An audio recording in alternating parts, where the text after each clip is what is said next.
Setiap perubahan besar pasti memiliki awal. Begitu pula perjalanan dakwah Islam yang dimulai dari peristiwa luar biasa di Gua Hiro.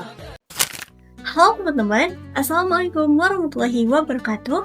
Perkenalkan, saya Nabila Aliasa Fitri dengan NIM 303250115 dari Program Studi Tasawuf dan Psikoterapi UIN Kyai Haji Abdurrahman Wahid Pekalongan.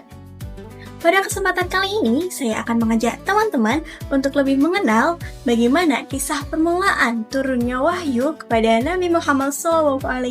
Sebelum itu, pernahkah kita membayangkan bagaimana Al-Quran itu diturunkan?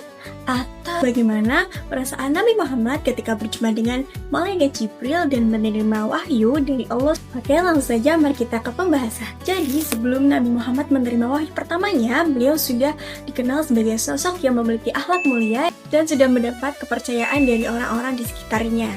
Sejak muda, Nabi telah membantu pamannya Abu Thalib berdagang ke negeri Syam. Dalam berdagang, Nabi selalu bersikap jujur, amanah, dan tidak menipu. Maka dari itu, pedagang menitipkan barang dagangannya itu kepada beliau. Oleh sebab itu, Nabi dijuluki sebagai Al-Amin, atau orang yang dapat dipercaya. Ketika Nabi berusia sekitar 35 tahun, terjadi peristiwa yaitu Ka'bah mengalami kerusakan akibat banjir, sehingga kaum Quraisy sepakat untuk merenovasinya. Nah, ketika pembangunan telah mencapai peletakan Hajar Aswad, setiap kabilah Quraisy ingin mendapat kehormatan untuk meletakkannya. Nah, terjadilah perselisihan hingga hampir menimbulkan pertumpahan darah. Kemudian mereka sepakat memberikan keputusan kepada orang yang pertama masuk melalui pintu gerbang Ka'bah. Atas kehendak Allah, Nabi menjadi orang yang pertama masuk melalui gerbang Ka'bah. Para kabilah itu berseru bahwa inilah Al-Amin, kami ridho. Nabi Muhammad kemudian membentangkan sehelai kain dan meletakkan Hajar Aswad di tengahnya. Beliau meminta setiap kabilah memegangi ujung kain dan mengangkatnya bersama-sama. Kemudian setelah sampai pada tempatnya, Nabi mengangkat Hajar Aswad dan meletakkan kepada posisinya. Semua pihak pun merasa puas dan perselisihan pun dapat diatasi secara damai. Setelah memasuki usia 40 tahun, kerinduan Nabi Muhammad kepada Allah Subhanahu wa Ta'ala semakin besar.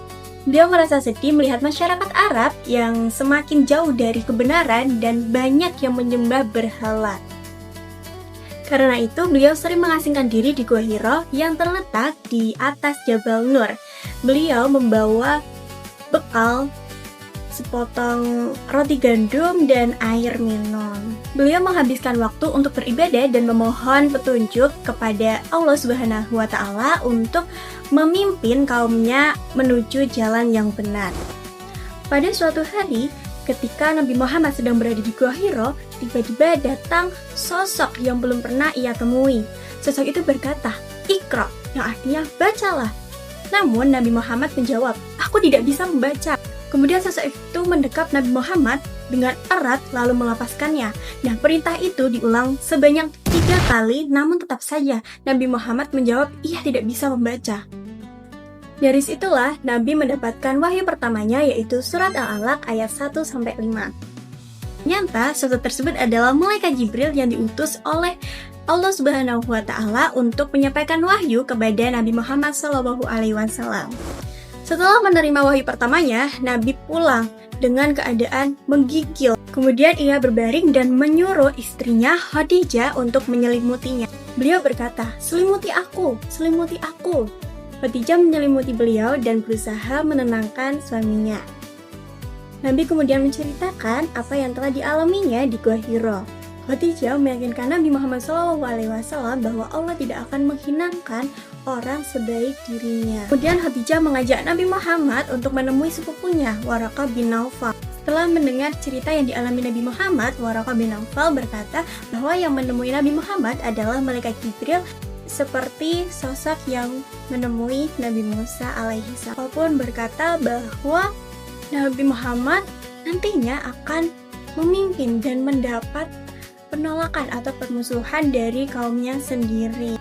Ada jeda yang cukup lama untuk Nabi Muhammad mendapatkan wahyu lagi. Setelah wahyunya yang pertama yaitu surat Al-Alaq ayat 1-5.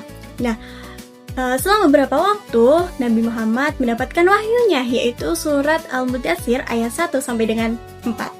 Ayat tersebut berisi tentang perintah Nabi Muhammad untuk berdakwah dan mengajarkan ajaran Islam kepada umat-umatnya. Dari kisah ini kita dapat mengetahui bahwa sebelum Nabi Muhammad SAW menerima wahyu pertamanya, ia sudah dikenal sebagai sosok Al-Amin atau orang yang dapat dipercaya karena kejujuran dan akhlak mulianya. Nah, setelah menerima wahyu pertamanya dari Allah Subhanahu wa Ta'ala, dimulailah perjalanan dakwah beliau untuk mengajarkan kebenaran bagi umat manusia. Demikian yang bisa saya sampaikan dari kisah permulaan turunnya wahyu kepada Nabi Muhammad SAW. Sekian, terima kasih. Wassalamualaikum warahmatullahi wabarakatuh.